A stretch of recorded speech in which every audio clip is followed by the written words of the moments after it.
We're now recording. And hi, everybody. I'm Victoria Compton from the San Juan County Economic Development Council.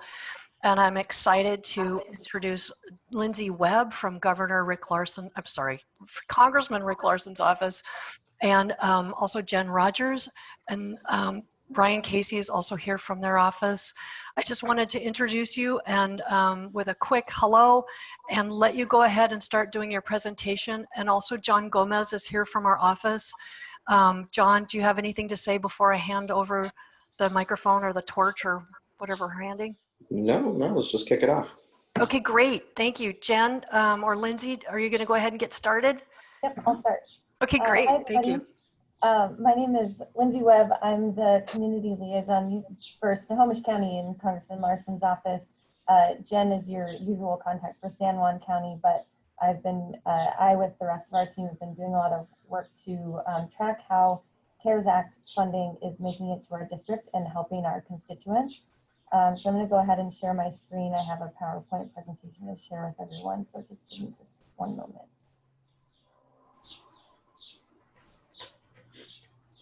Okay, can everybody see the PowerPoint? Yep. Okay, great.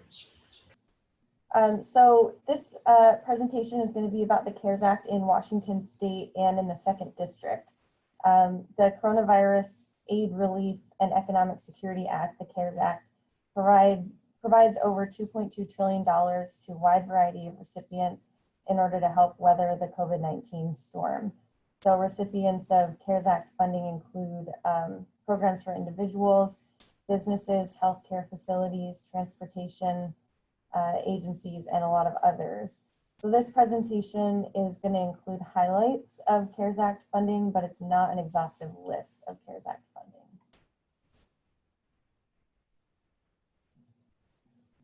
So this is a sample of the recipients of CARES Act funding. I'm not going to talk about each one of these. I do have slides for each one of these, but for time, I'll highlight a few, and then if anyone has questions about the ones that I go over quickly, we can come back to them. So I'm going to start with this table that shows initial unemployment filings by 2nd District County.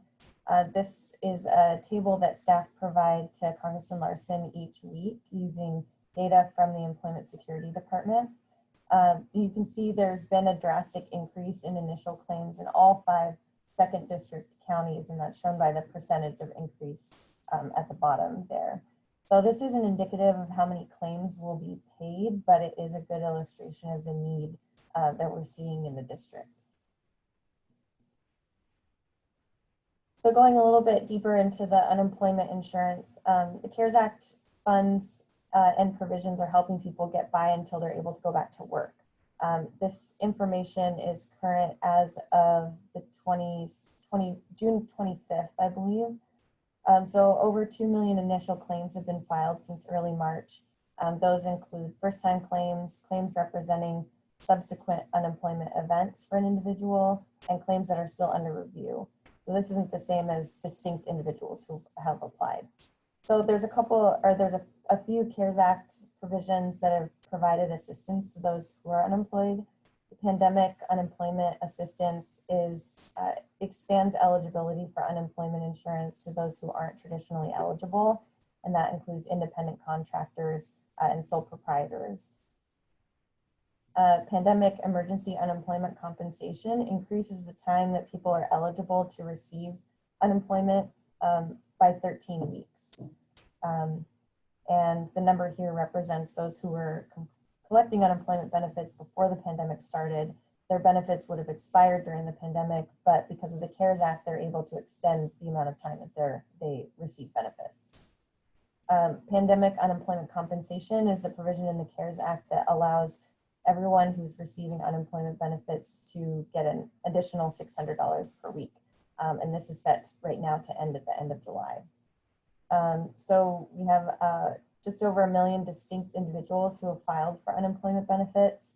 ESD has paid over $6.5 billion to those folks in benefits, have paid $6.5 billion in benefits to the 875,000 individuals who filed an initial claim and been eligible and been approved. I'll move on to economic impact payments. These are commonly known as stimulus checks. As of June 29th, IRS had distributed payments to almost 160 million recipients nationwide, either electronically, by check, or by preloaded debit card. And that totaled over $260 billion. We don't have super recent data for economic impact payments in Washington. The data you see on this slide is current as of May 22nd. Treasury hasn't released more recent data, but at that time, the average payment to a Washington resident was about $1,700. And so as you know, these payments have eased the burden of losing a job, losing hours, struggling to pay rent. They've helped people ease those burdens. Talk a little bit about the major programs for small businesses. I'm sure you are all aware of the Paycheck Protection Program and how it's been helping businesses keep employees on the payroll, pay rent and other expenses. So this data is for Washington State on the slide. The round one is SBA data on approvals through April 16th. The total is SBA data for the whole program as of June 27th. And then round two is the total minus round one. So round two represents approvals after April 16th, although the business might have applied during round one and not been able to access the funds given that they ran out before Congress approved new funding. So the higher number of loans but lower total funding in round two could be because smaller businesses and smaller lenders had better access. There is still funding for the program. Congress funded it at over $660 billion, and as of June 6th had approved just over $514 billion, although I do think they have put out more recent numbers than that. The Paycheck Protection Program Flexibility Act extended deadlines and lowered the percentage of funding that a business had to use to cover payroll expenses from 75% to 60%. We're really looking forward to SBA releasing more granular data about the program. We'd love to see data even at just the county level. They've said that they are going to release more specific data, but haven't provided a timeline, as far as I know, on when they'll be releasing that.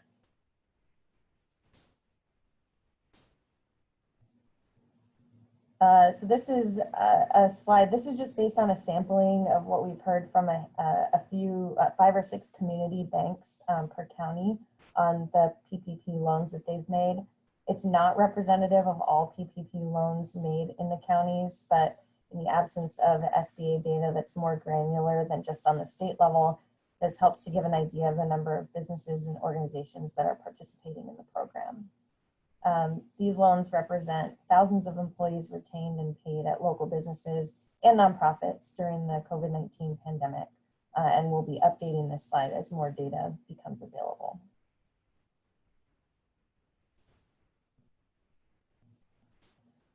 So this slide is about the economic injury disaster loans through SBA that businesses apply directly to SBA for. This is official SBA data as of June 27th. So unfortunately, they have not, we don't have an idea of how many businesses are still in the queue, although every week that SBA releases data on this program, we see the numbers going up. And we see the average loan amount going steadily down. So that's likely because smaller businesses have more access and are getting approved. We don't know how many more are in the queue, but there is some indication, or very likely indication, that that many more businesses have applied than have been approved thus far. Loans approved, just a quick note, loans approved doesn't mean loans dispersed. And so SBA hasn't provided information for the funds dispersed. But we have heard from quite a few businesses in the district who have received their loans.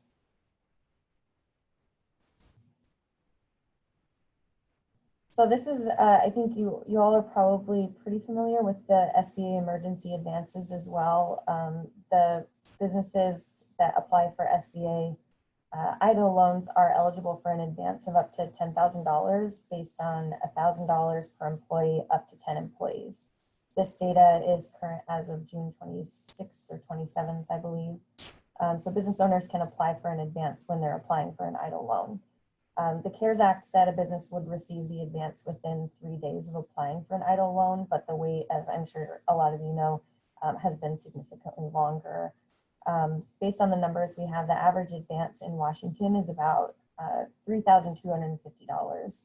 And like the EIDL loans, we don't have information on how many are still in process, but we have heard from businesses in the district that have received these funds.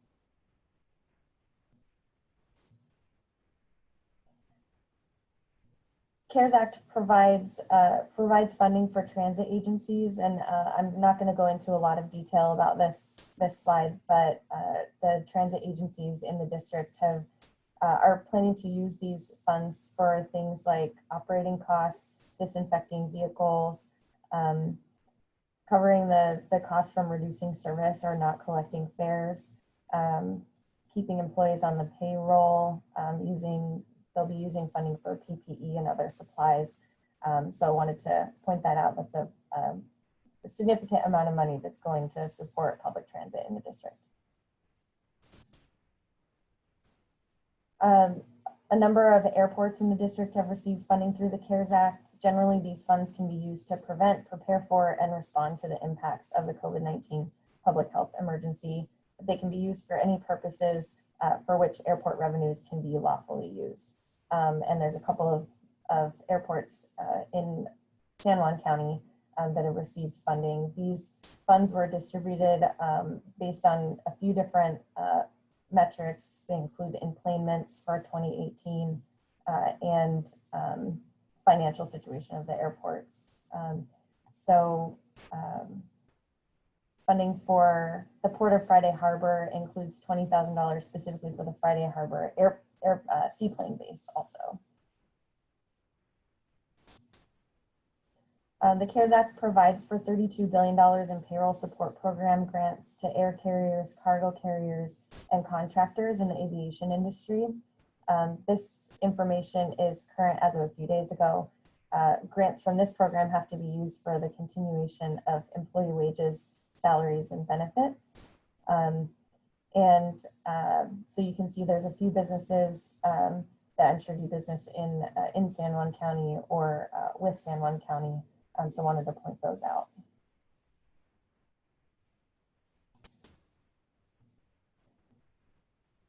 The CARES Act established the Coronavirus Relief Fund to provide relief funding for state, local, municipal, and tribal governments. You may all be familiar with this funding, but I'll give you a quick rundown. The funding has to be used for necessary expenditures due to the public health emergency, have to not be accounted for in the budget most recently approved as of March 27th, and they're for costs incurred during the period that begins March 1st of 2020 and ends on December 30th.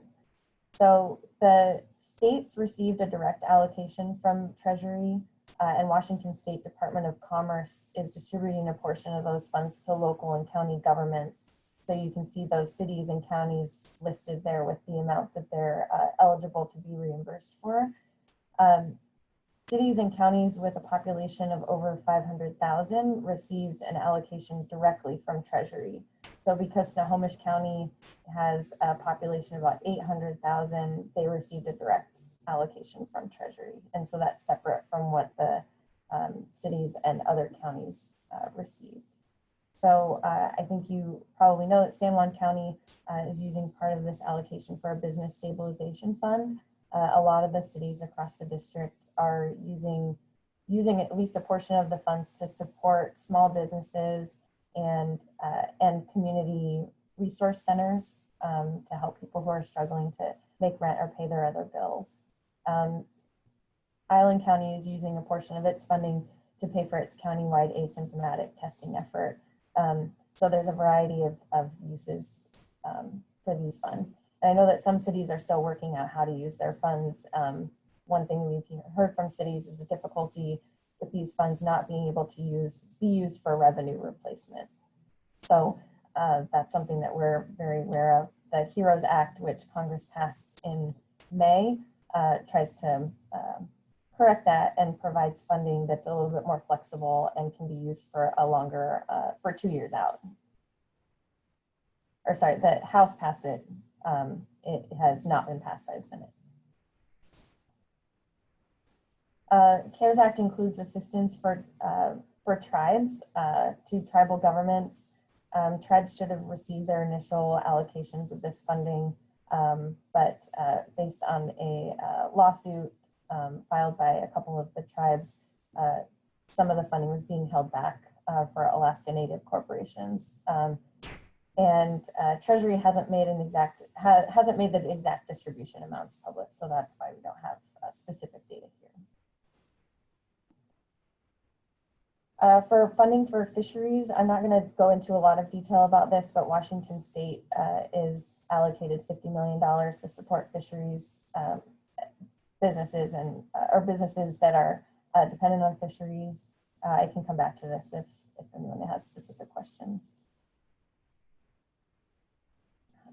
This is just a sampling of funding that community health centers in the district have received.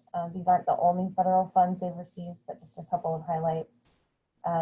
These funds are administered through the Health Resources and Services Administration and distributed directly to these providers. So they can cover things like testing, monitoring of cases, preventing, diagnosing, and treating COVID-19, maintaining health provider capacity and staffing to address the public health emergency. I just wanted to mention these because these funds have allowed community health centers to stay afloat and stay in stable financial positions. And this is important because community health centers serve some of the most vulnerable residents of the 2nd District. This is just a snapshot of funding that healthcare providers in the district have received, but it's not the full picture. These funds are administered by the Department of Health and Human Services. Amounts that providers have received range from under $100 to multiple millions of dollars. It's based on a number of factors, including fee for service, income and patients, so that's Medicare basically. Although there's a number of different factors that go into what a provider might receive. So the Medicare fee for service reimbursements factor into the general fund, and targeted funds like the rural and high impact funds are based on other calculations. And these funds are separate from any small business loans that a healthcare provider might have access to, like PPP or EIDL.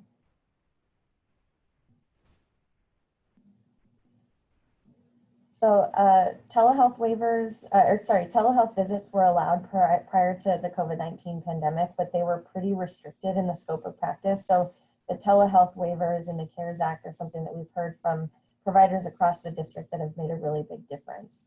So the CARES Act increased CMS and HHS statutory authority that allowed them to waive requirements, making telehealth more practical and more attainable. And I have some examples of specific areas that were improved by these waivers. And the waivers are in place until HHS Secretary Alex Azar declares an end of the public health emergency. So we've heard from a lot of healthcare providers in the district about their ability to protect their patients' health and stay financially afloat because of these waivers. So some examples are Compass Health in the mental health area and Ideal Option in substance abuse treatment, which both serve constituents across our district.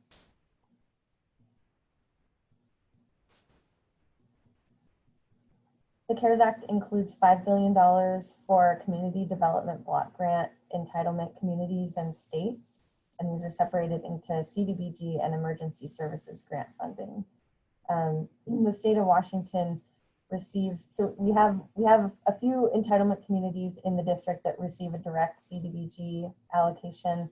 The state of Washington received the funding in the last row of the table and will distribute to the non-entitlement communities. So just because a city or a county isn't an entitlement community in the CDBG program doesn't mean that they won't have access to these CARES Act funds. The funds come with requirements that they'll be used to serve members of the community under certain income thresholds. So City of Everett is using the part of this funding to assist small businesses. They're also using some to provide grants to human services and housing providers. City of Marysville is doing something similar.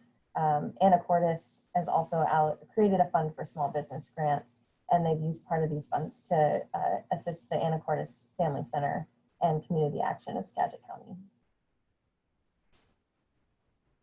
I'm not going to go into too much detail on this slide. This is Washington State received a separate allocation of CDBG funds, or sorry, not CDBG funds. This is a separate pot to coordinate statewide efforts to address issues for vulnerable populations that are listed here.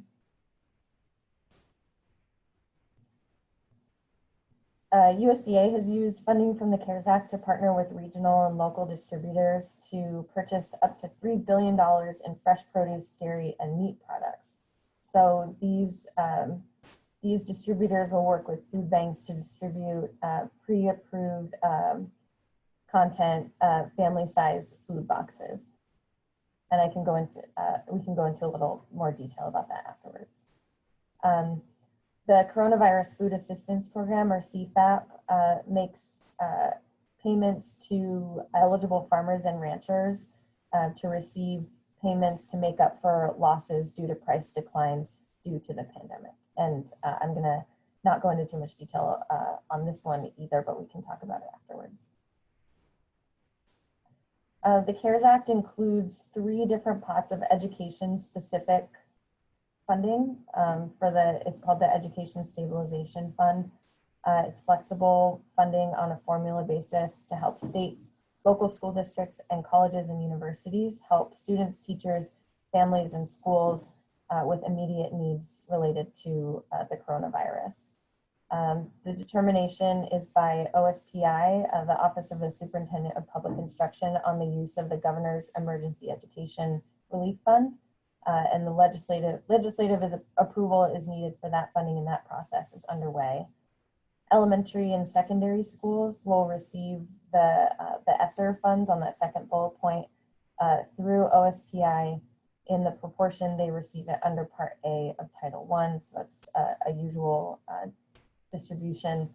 They're set to receive those funds on July 31st. The higher education institutions received funding directly from the Department of Education. That's the Higher Education Emergency Relief Fund.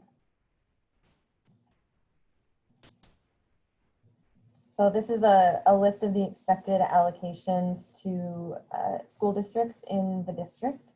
Washington State received about $216 million from this program, which of which $195 million is expected to be distributed to school districts. So as I mentioned, the bulk of these funds will be distributed on July 31st, and the rest will be distributed following conclusion of the state's unanticipated receipts process.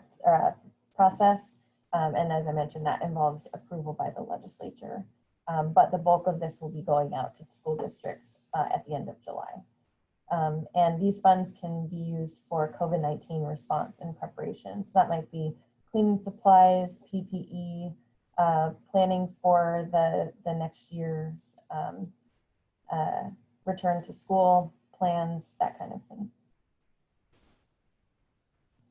I'll just hit this slide really quick.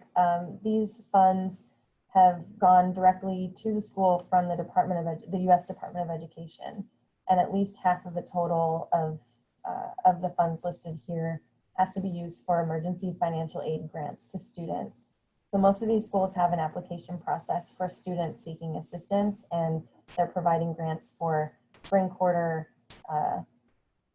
in the case of the ones that that operate on quarters. So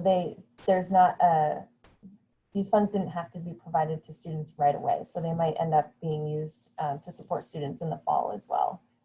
There's been a bit of controversy with these funds over the fact that the Department of Education won't allow institutions to distribute these funds to DACA recipients or undocumented students. So that's something that we're aware of and keeping an eye on. And so that's the end of the slideshow. We're happy to take comments or questions. I just wanted to provide contact information for Jenn, who's our community liaison for San Juan County. Her contact information is there.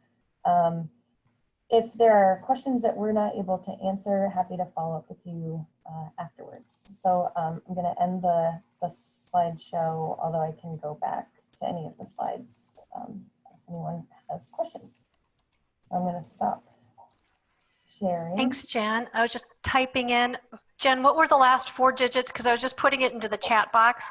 So 733 for your 4500. 4500. Okay, good. There it is in the chat box. Thank you so much. That was a great lump of information and really interesting to see how the funding passed through to San Juan County and all the work that Congressman Larsen and your office has been doing to make sure that we get our fair share. So thank you for all the work on that.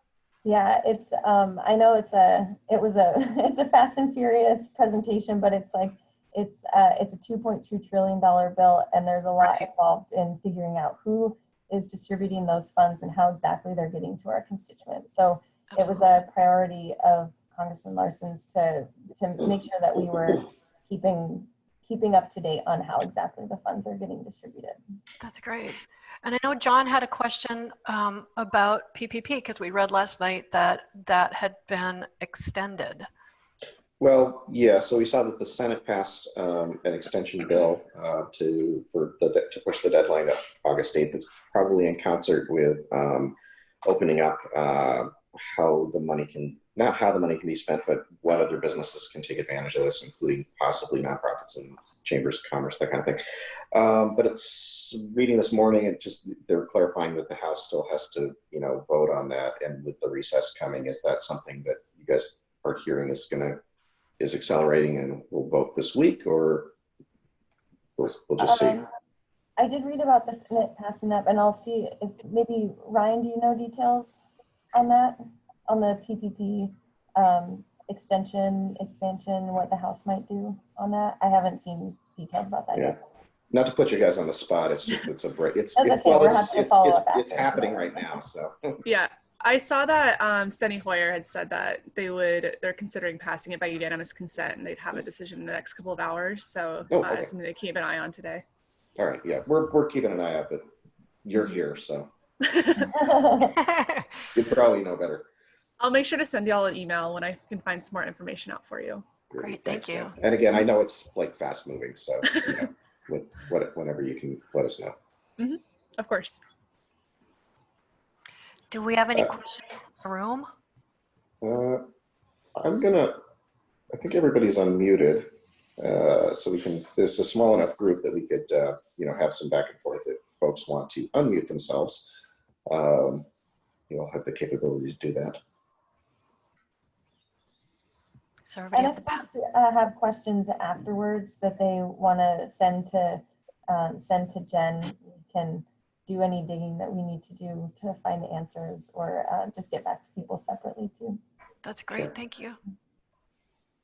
Okay, does everybody have the power to talk? They do. Okay. They have to unmute themselves. Okay. Good. Well, golly, with no questions, I don't think anybody was ever sad to see a meeting end early. So if there's no further questions, and John, I'm going to go ahead and hit unmute all, just in case people don't actually have the power. They're all unmuted. Okay. Well, thanks everybody. And Cindy's got a question. Hey, Cindy, good morning. Point of clarification on the aviation industry funds. Mm-hmm. or not aviation industry, sorry, the funds for the airports themselves, is that those funds have to be used for FAA compliant expenses. Is that right? It has to be. I believe that's right. So they, what I have is that they have to be used, they can be used for any purposes for which airport revenues can be lawfully used. So an example is that Arlington Airport is using their part of their funds to purchase a new airport vehicle, for example. Okay, and then you went really fast past some health and human services funds. Oh, for the healthcare providers. Yeah, it was that and the entitlement communities versus the non-entitlement communities. And I think San County's non-entitlement. And I was wondering what the process is supposed to be for getting those funds. Yeah, so so for the healthcare providers, there are a few different funds that that providers could receive money from. The general fund, which was $50 billion, a high impact fund, which is $12 billion, and a rural fund at $10 billion. So the providers really range, like they cover a wide range. So it would be from nursing homes to eye care clinics, oncology clinics, community health centers, fire districts and authorities, physical therapy clinics, and quite a few others. So a lot of that was based on Medicare fee-for-service reimbursements in the case of the general fund. And then targeted funds like the rural and high impact funds were based on other metrics. And I'm happy to follow up with you on what those metrics were for those other funds for the high impact and the rural. And then you had asked about the CDBG funds, I think.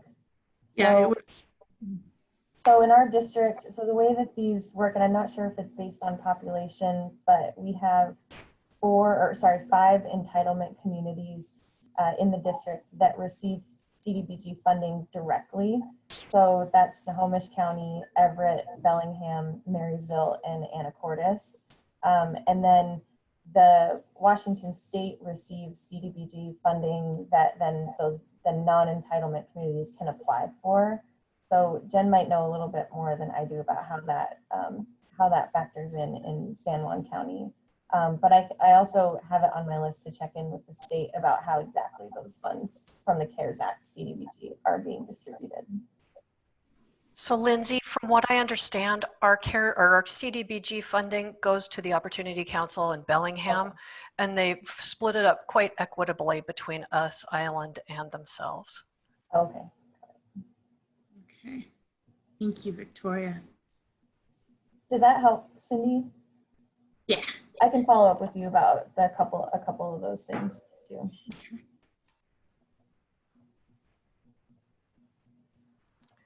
Fantastic. Well, any other questions?